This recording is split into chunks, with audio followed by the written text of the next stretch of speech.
Assalomu aziz kuzatuvchilarim, aziz muxlislarim. Hozir biz Konibodomda eng chiroyli qishloqlardan biri Niyozbek qishlog'ining to'yida turibmiz. Bahor restoranida 2 yoshlar baxtli bo'lsin.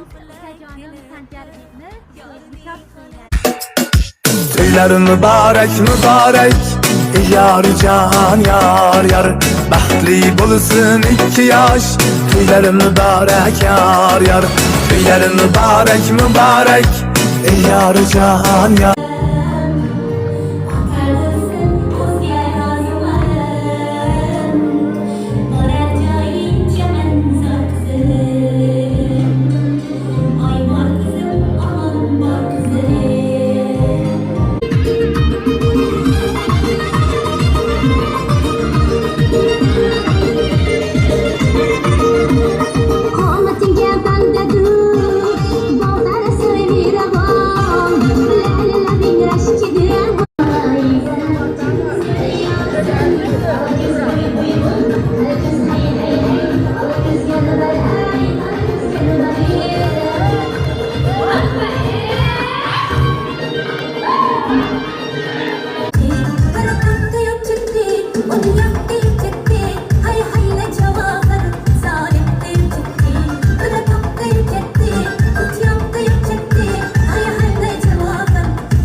Doimo parvozlar tilaymiz. Xalqni oldisidan o'tkazamiz. Iloyim ustoz, sizga ham katta rahmat kelganingiz uchun. Konibodomimizga xush kelibsiz.